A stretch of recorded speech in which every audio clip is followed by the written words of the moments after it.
Night, Section 1, Part 1, starting at page 3.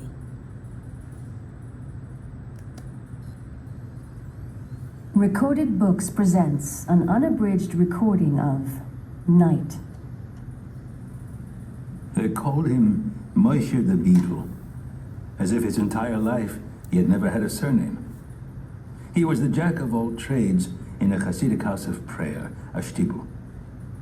The Jews of Siget, the little town in Transylvania where I spent my childhood, were fond of him. He was poor and lived in utter penury. As a rule, our townspeople, while they did help the needy, did not particularly like them. Moshe the Beetle was the exception. He stayed out of people's way. His presence bothered no one. He had mastered the art of rendering himself insignificant, invisible. Physically, he was as awkward as a clown. His waif-like shyness made people smile. As for me, I liked his wide, dreamy eyes gazing off into the distance. He spoke little.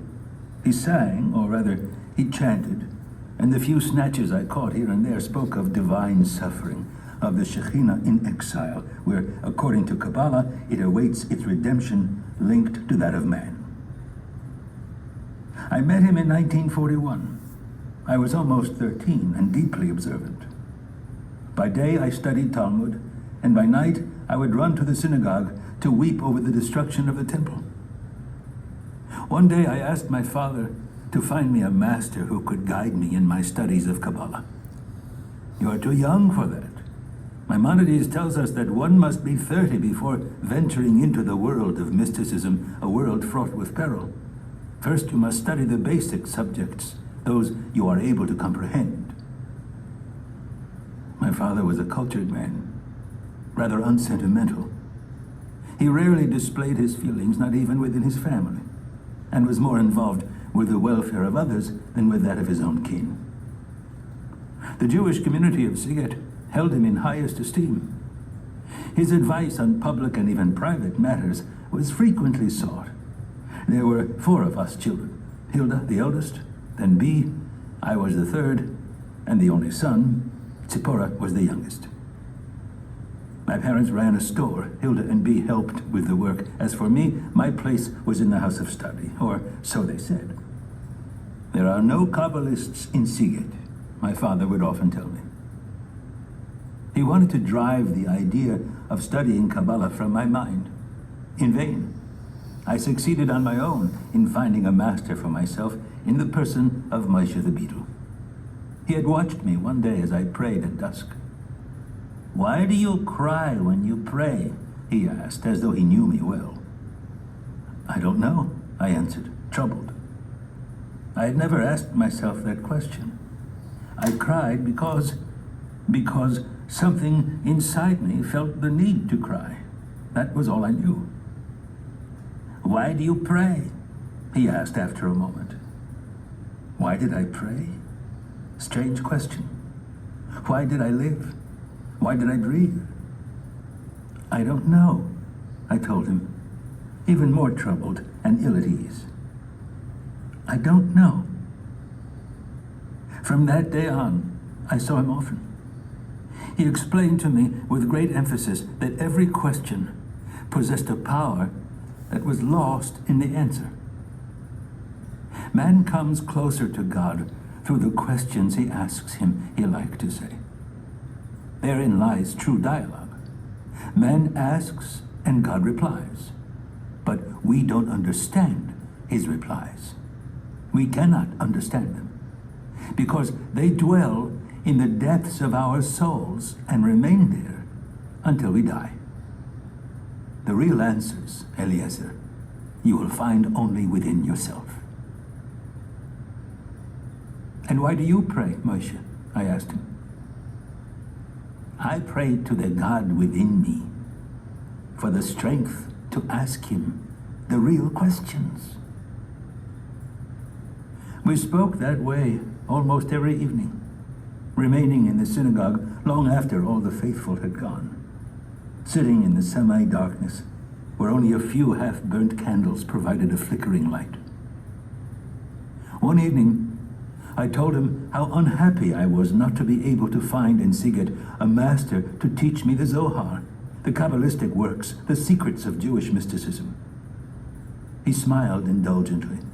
After a long silence, he said, "There are 1,001 gates, allowing entry into the orchard of mystical truth. Every human being has his own gate. He must not err and wish to enter the orchard through a gate other than his own. That would present a danger not only for the one entering, but also for those who are already inside." And Moshe the Beadle, the poorest of the poor of Sigurd, spoke to me for hours on end about the Kabbalah's revelations and its mysteries. Thus began my initiation. Together we would read over and over again the same page of the Zohar, not to learn it by heart, but to discover within the very essence of divinity.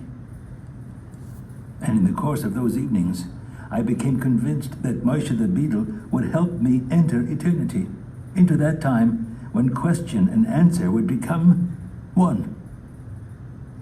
And then, one day, all foreign Jews were expelled from Sigurd, and Moshe the Beadle was a foreigner. Crammed into cattle cars by the Hungarian police, they cried silently.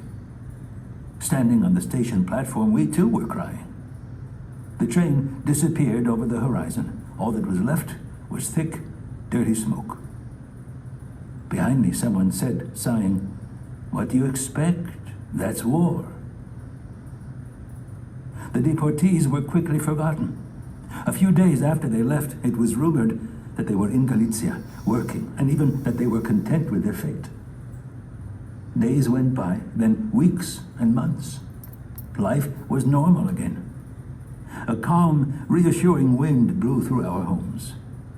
The shopkeepers were doing good business, the students lived among their books, and the children played in the streets. One day, as I was about to enter the synagogue, I saw Moshe the Beadle sitting on a bench near the entrance. He told me what had happened to him and his companions. The train with the deportees had crossed the Hungarian border and, once in Polish territory, had been taken over by the Gestapo. The train had stopped. The Jews were ordered to get off and onto waiting trucks. The trucks headed toward a forest. There, everybody was ordered to get out. They were forced to dig huge trenches. When they had finished their work, the men from the Gestapo began theirs. Without passion or haste, they shot their prisoners, who were forced to approach the trench one by one and offer their necks. Infants were tossed into the air and used as targets for the machine guns. This took place in the Galician forest near Colomea. How had he, Moshe the Beadle, been able to escape? By a miracle. He was wounded in the leg and left for dead. Day after day, night after night, he went from one Jewish house to the next, telling his story and that of Malka, the young girl who lay dying for 3 days, and that of Toby, the tailor, who begged to die before his sons were killed. Moshe was not the same. The joy in his eyes was gone. He no longer sang.